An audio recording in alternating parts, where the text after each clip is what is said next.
Hi, my name is Casey Brennan, and I am going to be discussing the first prompt from the week 3 online assignment. The first prompt, sorry, excuse my pajamas, it is a late night. The first prompt is to provide a detailed summary and analysis of the article that you chose. I don't know if you're allowed to use the article's notes, but I'm going to. The keys to being successful. It was in the Young Exceptional Children. I don't know if that's a journal or magazine. Okay, so this article goes through and explains different keys and advice in trying to make challenging behaviors less challenging. I don't know if that's the right word for this, but one of the first things it meant to establish was that the definition of challenging behaviors actually doesn't define what those behaviors are, because each person has their own tolerance for things, which I found was a very wise definition. I have my co-teacher and we have tolerance and patience for very, very different things. A lot of my students, they will stare and they don't respond, and not because they're not capable, but because they know that it will make me upset. And despite any prompting, they hold out far longer than I would like to extend my patience. So that is one of my challenging behaviors, but my co-teacher is so great at that, and she struggles when our students are having cursing and getting physical, and I feel like I have a lot more patience for those types of outbursts. But different challenge. So definitely different definitions for everybody. And I also thought that it started to talk about how we must be willing to accept our students' growth even if the behavior still exists. And I think that is such a huge part of challenging behaviors. I have a student that a month ago, his violent and aggressive behaviors, we were collecting data, and we had up to 30 acts of aggressive and violent behavior a day, and I'm down to 3 or 4 now. And granted, we don't want them to hit people, we don't want them to slam doors, we don't want them to do those things, but I mean, it is a huge, you have to be able to celebrate those things. We have reduced the behavior so much, and that in itself is so awesome. It's so much less of a problem. So I do believe is to be comfortable enough, is what the article says, to recognize the success that we and the children have achieved along the way, and I completely agree with that. And persistence and consistency is so important. I thought that these were really just right on the nail. I thought that the idea that you need to be comfortable with that fact that your first attempt or your first intervention, it probably is going to be wrong. It's going to take trials. It's going to take adjustments. And, the more you learn throughout the time with your students, your approach will change. And so I thought those were all things that I have found in my process of dealing with challenging behaviors. So, so the part of the article, and I think that this is so important, and this is the part of me that it allows for me to extend patience to behaviors that I find challenging, is that they have a communicative function. Yes, that they are challenging in the moment, but they are trying to tell you something through that challenging behavior, whether it's too hard, or they don't understand, or they're not engaging in the material, this activity is not catching their attention, this approach isn't working for me, something. And I've seen it across all levels of functioning.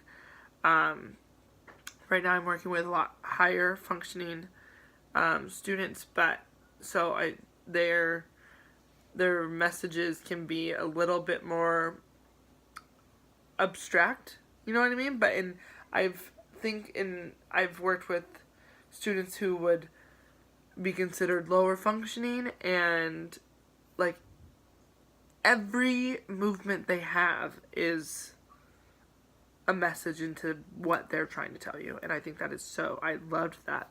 Challenging behaviors are a language in their own. Like, that like really hit home to me. And then it talked about ways that things you should consider when trying to figure out why they, look at your classroom arrangement. Is there enough space for the students? Is there something you can change environmentally that is triggering these behaviors to occur? So I thought that those were awesome. You should look through your children's schedules and their activities. Are they acting out because they're not engaging with the materials? There's not enough resources for them. Are they frustrated because they're not successful at what you're asking them to be doing? Look at the antecedents to the behaviors as a way to minimize that. Taking the blame off the child and looking into outside possibilities of what could be contributing to their challenging behaviors. I thought that was like all really, really good advice, and things that you have to do continually. Like, it's not just one time, it's not one checklist, it's a continued checklist for each behavior, for as that change or behavior or challenging behavior adapts or anything like that. And then it just gave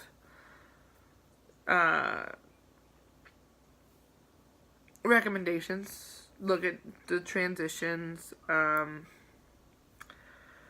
giving children warnings before changing activities, things like that.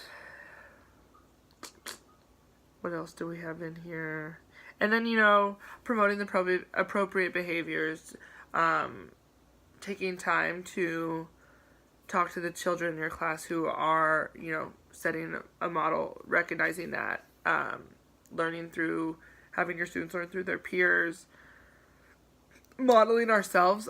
This is something I learned when I was a nanny, but like, how can we tell our students not to yell if they're getting yelled at by us? Like, that was something I learned. I was like, okay, well, you can't yell at them, at children as their parents. They want to yell back at you. You're communicating that that's a means to communicate anger, and you have to model appropriate ways to talk about your anger, explain your frustration, express your needs, and using your words and not reacting physically, and all of those things. There was a section in here about what to do when nothing's working. I wish that was a little bit more expanded, to be honest, because sometimes I feel like... But there's a checklist going through. Can it be deeper? Are the students being abused? Are they victims? Are we setting goals that are appropriate for the function? Have we gone to all of our means to exacerbate all of our resources? Is our intervention working? Is our intervention appropriate? Should our intervention be adapted? All of the different things that we could be doing to be minimizing the behavior. And the goal is to not remove the child or the student away from the classroom. They should stay engaged, stay with their peers, stay in their classroom, and we should be working to minimize behaviors without removing them. Because if we haven't figured out what their behavior is trying to tell us, that doesn't mean it's not trying to tell us anything. It just means we haven't found the answer yet. And I just thought that this was a really practical article. I thought that it had a lot of really good points to it, and I could definitely see, while reading it, examples of what it was talking about in my own classroom, and so I thought it was really great.